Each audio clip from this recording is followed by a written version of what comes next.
Brandon Johnson has been going all over the media lately because there's been so much scrutiny on him and on Chicago. He finally sits down with a real journalist, and he couldn't help himself.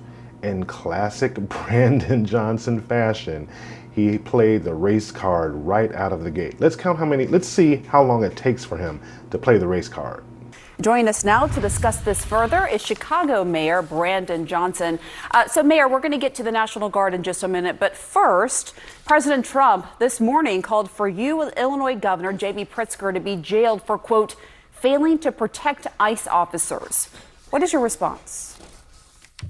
Well, first of all, this president is unstable, unhinged, a double-minded individual that, quite frankly, is a threat to our democracy. And it's certainly not the first time that Donald Trump has called for. 18 seconds, everybody. I think we have a record.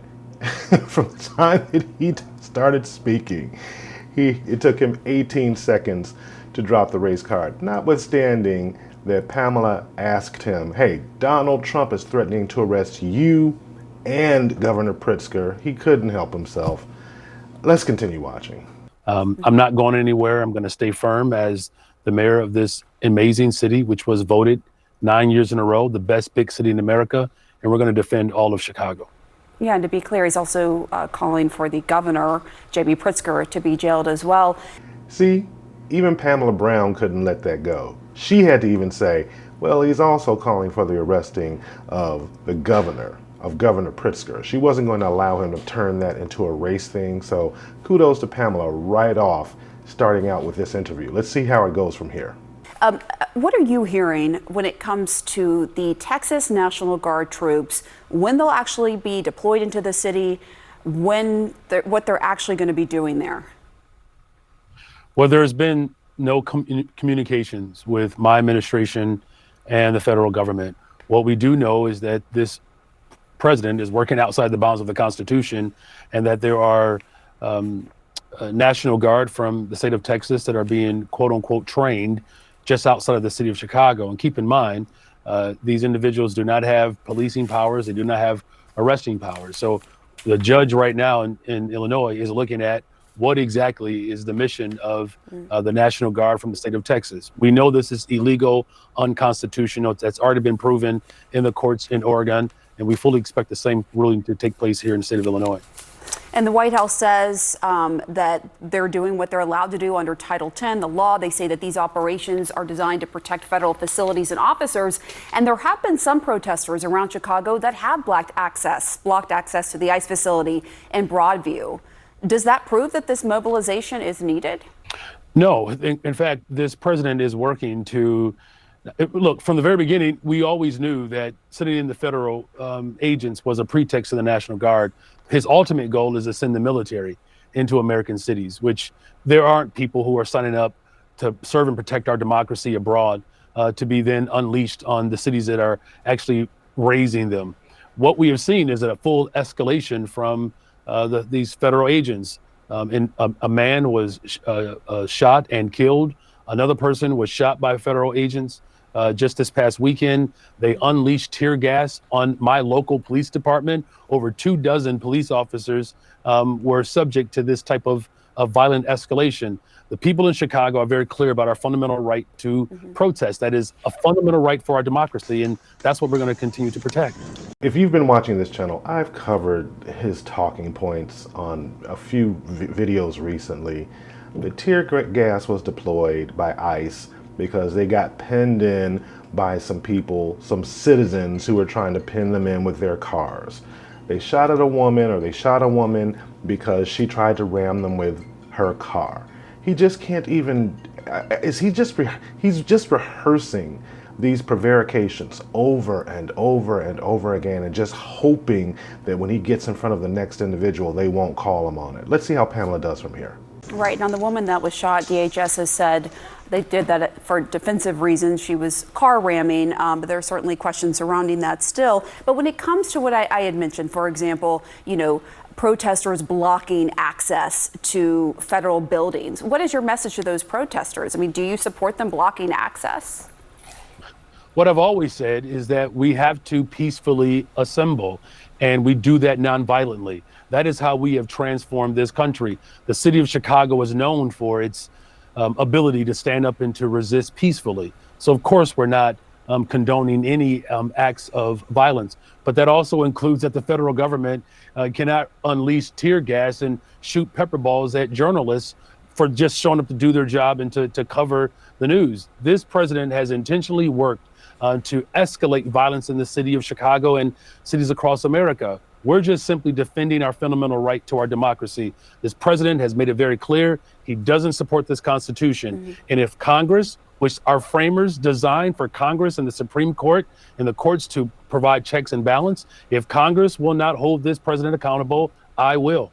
I covered this on another video the other day where he has these delusions of grandeur. In 1 second, he'll talk about how it's Congress's job to check the executive branch. But if they don't do it, he will. He said this the other day in another press conference. If Congress is not going to hold the President of the United States of America accountable, then I will. I love that. I will. He said it the other day. He said it to Pamela Brown on CNN. Let's see how she responds. And what are you going to do? Well, just this past week, I signed another executive order. We have 3 sweeping executive orders to make sure that the fundamental right to protest is intact. We're making sure that people know their rights, and all of our sister agencies and city departments are working in accordance with the local ordinance. And then now public property that the city owns, ICE cannot prepare its weapons on school parking lots. ICE cannot prepare to disappear families in the parking lots of libraries. That's not what these public accommodations are for. Look at Pamela Brown's face. Just her face. She just looks so incredulous right now that she can't believe what she's hearing. So he says, if Congress doesn't do their job and they don't put a check on this president, I will. She asks him, how you're going to do that? Well, I signed these 3 executive orders. They can't stage on, private property, and they can't stage from libraries. He doesn't even believe how ridiculous he sounds. He's stuttering and stammering, trying to get these words out because he didn't anticipate that she was going to ask him and actually call him on it. Again, great job, Pamela Brown. We literally had a Southside neighborhood under siege with black helicopters, Black Hawk helicopters, where individuals who were sleeping peacefully in their communities had masked, armed men stick long guns in their faces. This is not the type of America that our ancestors fought hard to create. This is a fundamental attack on our democracy. It's not about immigration. It's not about safety. It's about authoritarianism. And we're going to push back, and we're going to defend Chicago and all American cities against this tyrant. I don't know if you caught it there, but he couldn't help himself. He's so programmed to talk about race. He said black helicopters, and then he corrected himself and said Black Hawk helicopters. And then right after that, he said our ancestors. He was about to go there, and then he included Pamela, our ancestors. But again, you can just tell that his modus operandi is always to invoke race. He can't help himself. I'm getting to the point where I might just start calling Brandon Johnson a racist. Okay, but let me just go to the issue, like at the Chicago apartment building overnight last week. This is according to DHS, 37 undocumented immigrants were arrested in that operation. The building was targeted because it was known to be frequented by Tren de Aragua gang members. I mean, how do you respond to people who say these sorts of efforts are making the country safer? Look, I'm working hard every single day to build the safest, most affordable big city in America. Just this past summer, we had the fewest amount of homicides since 1965. Homicides are down, shootings are down, shooting victims are down. A lot of work to be done, but we are building a safe, affordable big city in America. But I don't know if there's anybody in America that believes that armed, masked men showing up with Black Hawk helicopters, sticking guns in the faces of black women, zip tying black children, putting immigrants in one van, putting black folks in another van. This is not what built safety. What built safety is to make sure that we're doing what I've done, working with the ATF and my local law enforcement to get illegal weapons off the streets of Chicago, guns that are being trafficked from states that voted for Donald Trump.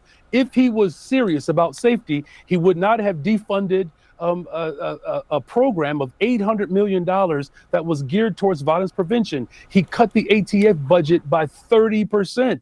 He has defunded our education system. He has defunded our transportation system. He is firing black women across this country. He's defunding our healthcare system. This president is absolutely out of control, and it's incumbent upon all of us. If there was ever a time for working people to unite in this country, now is that time. And the city of Chicago is going to stand firm in protecting humanity and protecting and defending our democracy. Once again, I mean, I just can't take this man seriously. You heard him 2 times drop the phrase black women. He's talking about, oh, they're going in and sticking the guns in the faces of black women, and Donald Trump is firing black women. You know what's more dangerous to black women? You know what's more dangerous to a black woman? When she's driving in her car and she's going to the grocery store or she's going to work and she gets carjacked by a 12 or 13 or 14-year-old black kid who sticks a gun in her face. That's what's more dangerous to a black woman. When black women have to send their children out, and they send their children out to play or walk to school, and their children get killed by other black people. He's just so disingenuous. He's just a one-trick pony. The only thing he knows how to do is play the race card and play the class card. And he went there. I'm glad Pamela, pushed back on him about what happened in that apartment complex. But if you go back and you listen, he's talking about his 3 executive orders, and he heard himself, how ridiculous he sounded. So then he had to go into this long, he had to go down this other road of this other thing he's going to try and try to reframe the argument, because he realized how abjectly ignorant he sounded, trying to say that the way that he's going to stand against the president if Congress doesn't do their job is by signing executive orders. Again, great job so far, Pamela. I love the pushback. You never see this pushback on an interview when Brandon Johnson is on MSNBC. Great job, Pamela. So that's the end of that interview. Again, I'm really, really proud of the pushback Pamela gave. She did not allow Brandon Johnson to just tell these lies, to just misrepresent the facts, to obfuscate the details like he so often does, and just, like I said, just constantly plays the race card. I'm going to add this video to a playlist of videos that I have for Brandon Johnson. I actually had someone comment on another video that's in that playlist, and I just realized today from that comment that I've actually been covering Brandon Johnson for 2 years. There's 2 years of data that I've amassed talking about his suboptimal results, his playing of the race card, him just being unprepared for this moment. If you like this video, do me a favor, go ahead, drop a like, drop a hype. That really helps out the channel. But most importantly, subscribe. We just crossed 10,000 subscribers and we are sprinting towards 100. Join our community. Like I said, I really appreciate you. I'm looking forward to interacting with you in the comments. I'll catch you in the next one.